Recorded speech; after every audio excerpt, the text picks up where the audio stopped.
Grabe, ang liit ng airplane ng Sunlight Air kaya nakakatakot. Ganyan yung naiisip ko dati nung hindi ko pa natatry. So last week na-invite tayo ng Sunlight Air to join their inaugural flight from Clark to Boracay. Nalaman yata nila na Apple ako, so ako muna yung pinatry nila bago kayo. And syempre, isi-share ko sa inyo yung experience ko flying with them. So hi, ako si Ron, tamad ako pero ang sipag ko sa galaan, char.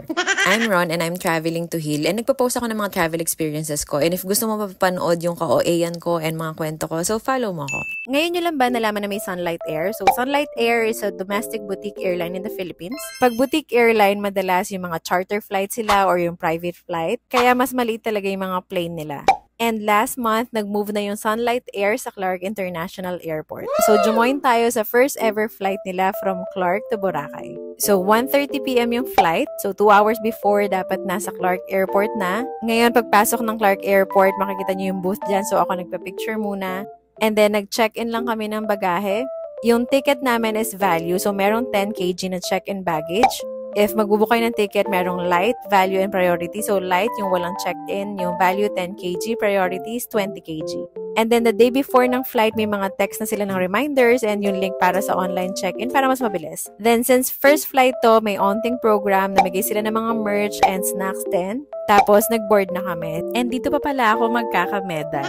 Then, ayan, pagpasok sa plane, tigda 2 seats lang per side, unlike yung mga ibang Airbus, tigda 3. And dapat sa row 4 yung seat namin. Pang row 4 daw kasi talaga yung madadaldal. Pero since may bata doon sa first row, and yun yung emergency exit, dapat 18 and above pag nasa emergency exit. So, kami yung naatasan sa emergency exit.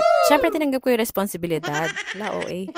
Pero binasa ko talaga yung safety guidelines. So, ayun, mabilis lang yung boarding procedure. Alam nyo kung bakit? Kasi onti lang yung seating capacity ng plane. Kahit mapuno to, nasa 70 seats lang, unlike yung mga ibang Airbus na 180 seats. Kaya mas convenient talaga pag mas onti kayo, walang pila sa check-in, pati din sa boarding. Private flight yung atake. And yun yung Sunlight's Fly Boutique experience.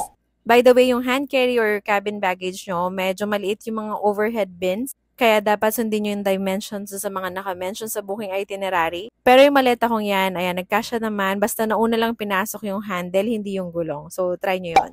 And then, bago mag-take off, ayan, may pa-water cannon since first flight to from Clark. Then, may free snacks din on board kahit na mahigit 1 hour lang yung flight. May bottled water, juice, and yung banana chips na roasted garlic yung flavor.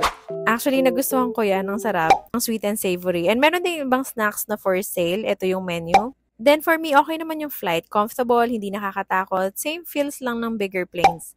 Pati yung take-off and yung landing, okay naman.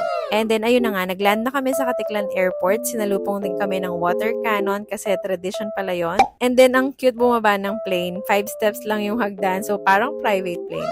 Pati yung pag-claim ng baggage, mabilis lang kasi nga mas less yung passengers. And gusto ko yung schedule ng flight. Pagdating namin sa hotel, mga 5 na. So, sakto lang for sunset. And ikikwento ko na din yung pabalik, no? So, yung flight namin pabalik ng Clark is 6:50 p.m. So, mga 4:30 p.m. nasa airport na kami. And gusto ko din yung schedule na to kasi nga, mamamaximize mo pa yung half ng day bago umuwi. And then, nung papunta, di ba, nasa emergency exit kami. So, talagang may extra legroom. So, naisip ko din na since maliit yung plane, baka masikip din. Pero nagulat ako kasi ang wide ng legroom nila doon sa regular seats. Then, eto naman yung CR. Ang cute lang din. Nag-serve ulit sila ng banana chips and feeling ko i-crave ko to kaya bumili ako kasi nakita ko doon sa menu na pag bibili ka sa kanila 50 pesos per pack, okay din tong pampasalubong. Then around 8 p.m. nakabalik na kami sa Clark.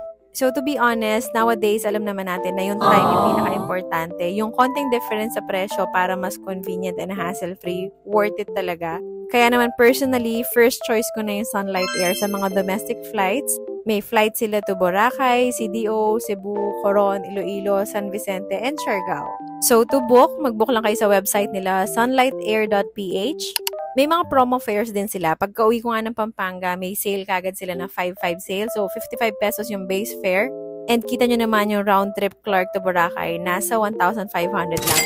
Kaya better na i-follow nyo din yung mga socials nila para updated kayo. Kaya sa next domestic flight nyo, i-check nyo muna sa Sunlight Air para #experience sunlight and #Sunlight Air Fly Boutique. And next vlog ko, i-share ko naman yung pinagstayan namin sa Boracay. So don't forget to follow me for more travel, food, and healing stories.